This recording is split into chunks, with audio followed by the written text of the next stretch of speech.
प्यारे बच्चों, good morning. जब जगो तभी सवेरा। कैसे हैं आप लोग? आशा करता हूं स्वस्थ होंगे, मस्त होंगे और खूब मन लगा के पढ़ाई करते होंगे। हम लोगों ने स्टार्ट किया हुआ है linear equation in two variable, यानी दो चरों वाले रैखिक समीकरण। इसमें हम लोगों ने देखा कि linear equation in two variables यानी दो चरों वाले रैखिक समीकरण को कैसे हम लोग ज्ञात करते हैं, यानी इनके सॉल्यूशन को कैसे निकालते हैं, कैसे इक्वेशन जो होते हैं वो लीनियर इक्वेशन होते हैं, और उनके इन सॉल्यूशंस के द्वारा जो हमें कोऑर्डिनेट पॉइंट्स मिलते हैं तो उनके आधार पर हम लोग कैसे इनका ग्राफिकल निरूपण करते हैं, ग्राफिकल रिप्रेजेंटेशन करते हैं। इसी कड़ी में आज हम लोग बड़ा ही इंपॉर्टेंट पॉइंट करने जा रहे हैं कि किसी भी लीनियर इक्वेशन टू वेरिएबल यानी दो चरों वाले रैखिक समीकरण में यदि दो वेरिएबल्स x और y हैं और इनमें से कोई भी एक वेरिएबल्स की वैल्यू जीरो हो, x की वैल्यू जीरो हो या y की वैल्यू जीरो हो, तो उनका ग्राफिकल रिप्रेजेंटेशन कैसे करते हैं। तो आइए देखते हैं, बड़ा ही इंपॉर्टेंट टॉपिक है। टॉपिक है equation of lines parallel to the x axis and y axis, यानी x अक्ष और y अक्ष के समांतर रेखाओं का समीकरण कैसा होता है। इसके पहले हम लोगों ने किया क्या, 4x plus 3y equal to 16 अगर कोई भी इक्वेशन दिया गया है तो इन जनरल व्यापक रूप में हम लोग ax plus by plus c equal to 0, अगर इस इक्वेशन को इस फॉर्म में हम लोग रिप्रेजेंट करना चाहें तो कैसे करेंगे। ये हो जाएगा 4x plus 3y minus 16 equal to 0।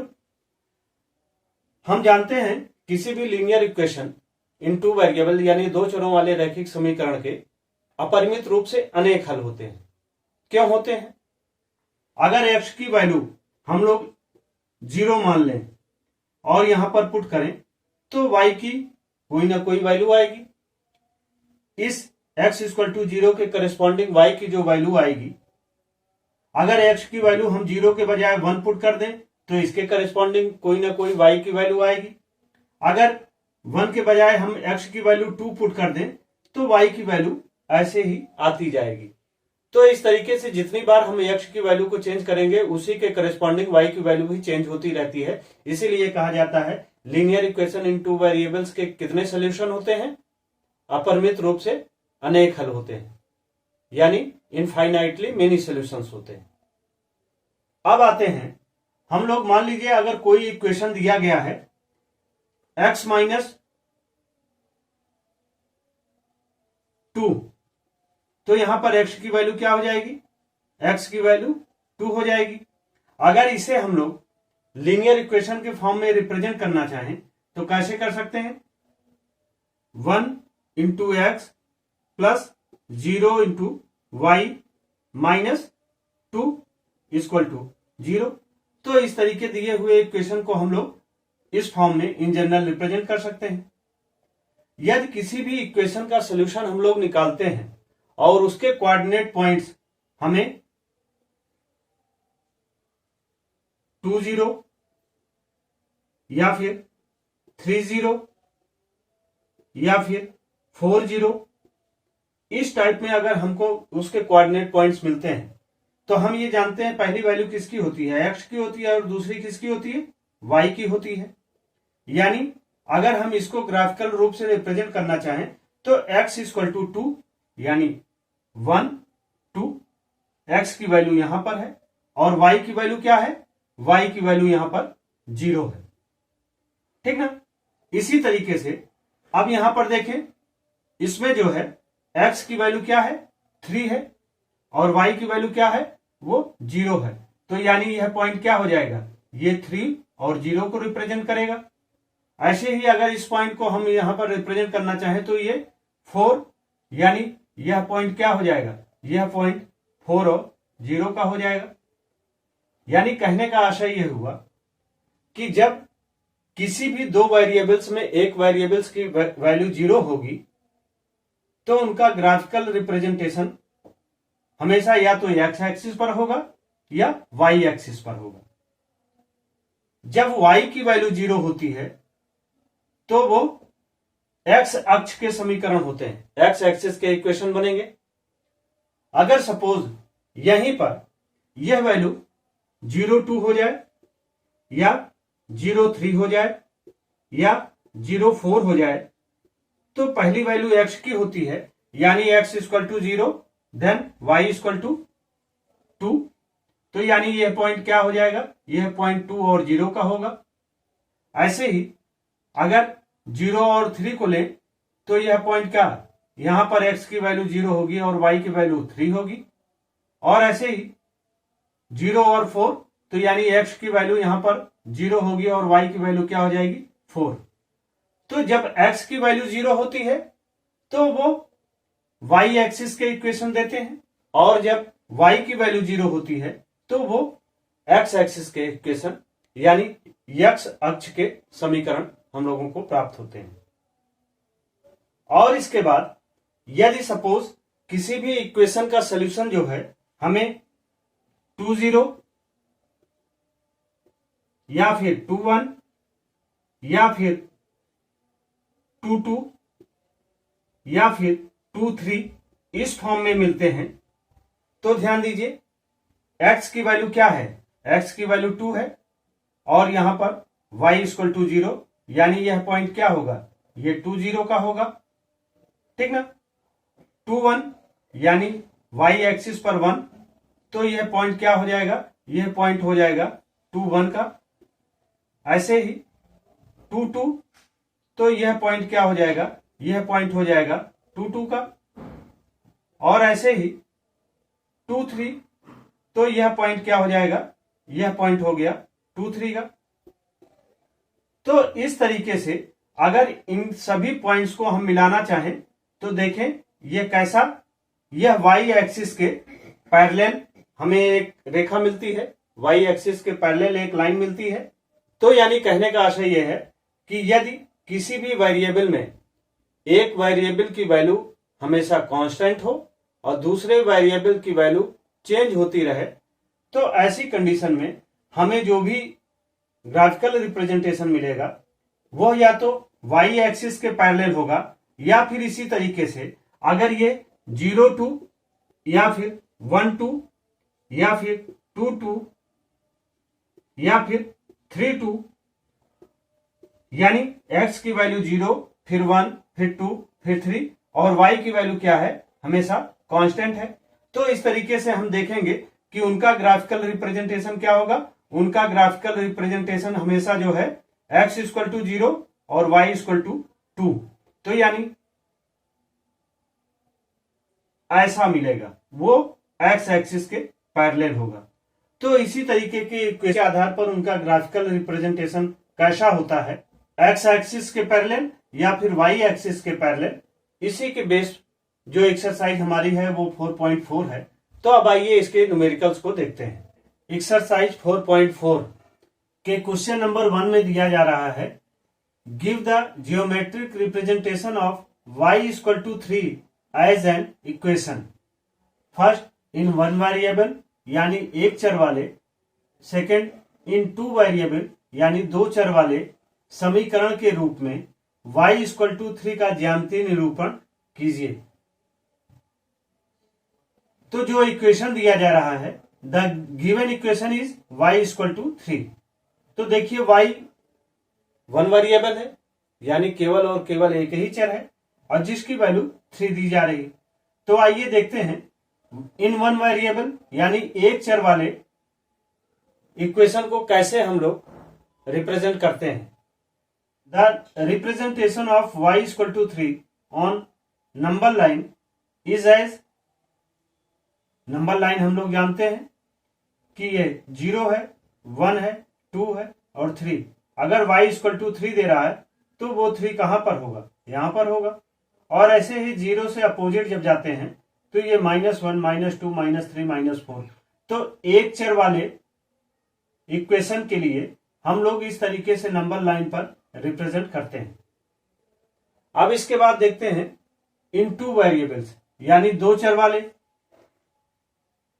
तो y इक्वल टू 3 दिया जा रहा है, तो इसे हम लोग इन जनरल लीनियर इक्वेशन के फॉर्म में ax plus by equal to c। तो इस फॉर्म में अगर हम रिप्रेजेंट करना चाहें तो x का कॉफिशिएंट क्या होगा, 0 होगा, और y का कॉफिशिएंट 1 होगा, इज इक्वल टू 3। तो चूंकि हम लोग जानते हैं कि अगर इसको ग्राफ में रिप्रेजेंट करना चाहें तो यानी y की वैल्यू 3, ये ओरिजिन है, मूल बिंदु है, यहां से 1 2 3, तो यानी यह डिस्टेंस क्या है, यह y इक्वल टू 3 को रिप्रेजेंट कर रहा है, ठीक ना। और ऐसे ही जब x की वैल्यू 0 होगी तो x की वैल्यू 0 किस पर होगी, x की वैल्यू 0 y एक्सिस पर होगी, और यहां पर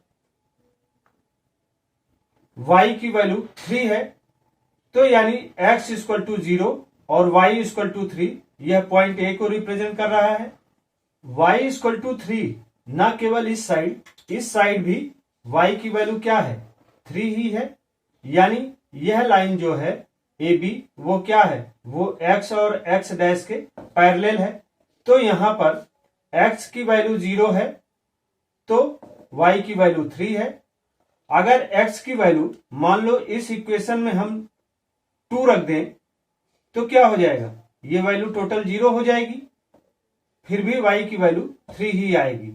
यानी कि x की वैल्यू अगर 2 भी रखते हैं तब भी वो भी क्या होगा, वो इसी ग्राफ पर ही यहां पर होगा, यानी x की वैल्यू 2 और y की वैल्यू 3, और लेकिन यह डिस्टेंस जो है टोटल वो y इक्वल टू 3 के इक्वल ही होगा, यानी x डैश के पैरेलल ही यह लाइन होगी। यानी it is linear equation in 2 variable x and y, यह 2 वेरिएबल हैं x और y। Thus the graph AB is line parallel to the x-axis at a distance of 3 unit above it, यानी 3 unit की distance पर यह जो line होगी वो पैरेलल होगी x और x डैश के। तो इस तरीके से इस क्वेश्चन को हम लोग सॉल्व कर सकते हैं। अब आइए देखते हैं क्वेश्चन नंबर 2। क्वेश्चन नंबर 2 में दिया जा रहा है, give the geometric representation of 2x plus 9 equal to 0 as an equation, first in 1 variable यानी एक चर वाले, सेकंड इन 2 वेरिएबल यानी 2 चर वाले समीकरण के रूप में 2x plus 9 equal to 0 का ज्यामितीय निरूपण कीजिए। The given equation is 2x plus 9 equal to 0, first in 1 variable यानी केवल और केवल एक वेरिएबल के लिए, तो यहां वेरिएबल क्या है, 1 है, यानी x ही केवल एक वेरिएबल है। चूंकि इक्वेशन है 2x plus 9 इक्वल टू 0, तो 9 को इक्वल साइड चेंज करेंगे तो 9 निगेटिव हो जाएगा, यानी 2x equal to -9, then x equal to -9/2। तो इसका रिप्रेजेंटेशन कैसे होता है, the representation of 2x plus 9 equal to 0 on number line is as, number line हमने बनाया, ये 0 के दाहिनी ओर 1 2 3 4 और 0 के बाईं ओर -1 -2 -3 -4 और -5। चूंकि -9/2 का मतलब क्या हुआ, 4.5, तो 4.5 -4 और -5 के बीच में होगा, यानी यह पॉइंट क्या है, वो x इक्वल टू -9/2 को रिप्रेजेंट कर रहा है। ये तो रिप्रेजेंटेशन हुआ इन 1 वेरिएबल।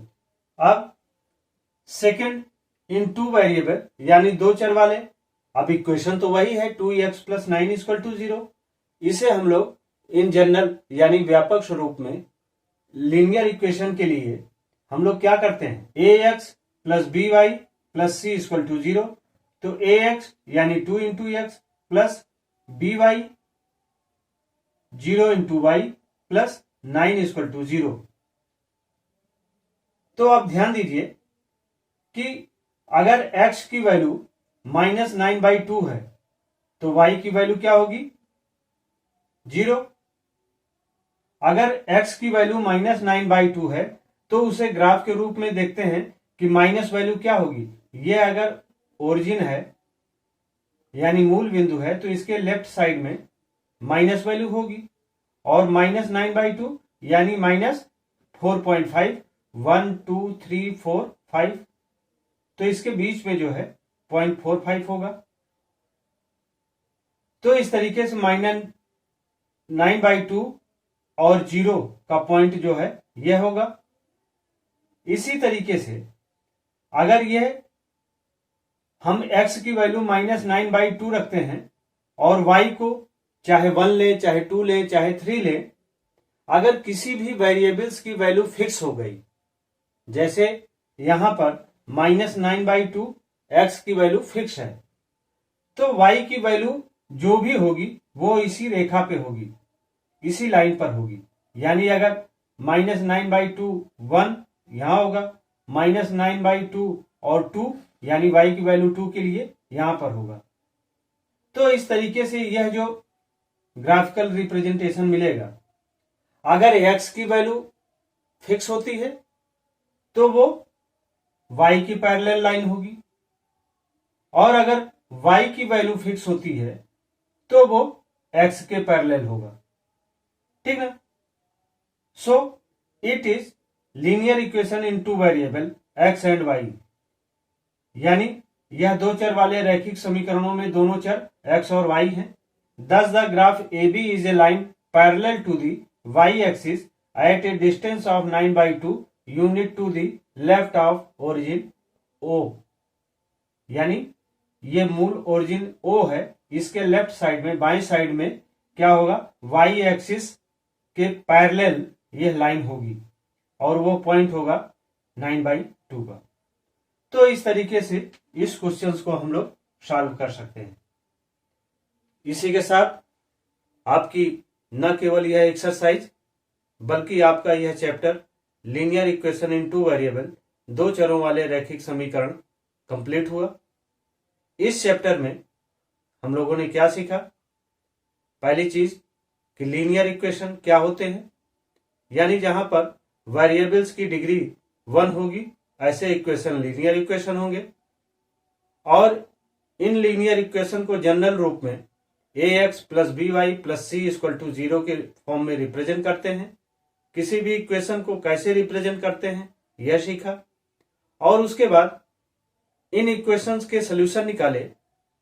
यहां पर यानी linear equation in two variable यानी दो चरों वाले रैखिक समीकरण में किसी भी समीकरण का जो सॉल्यूशन है, हल है, वह इनफाइनाइटली मेनी सॉल्यूशन यानी अपरिमित रूप से अनेक हल मिलते हैं।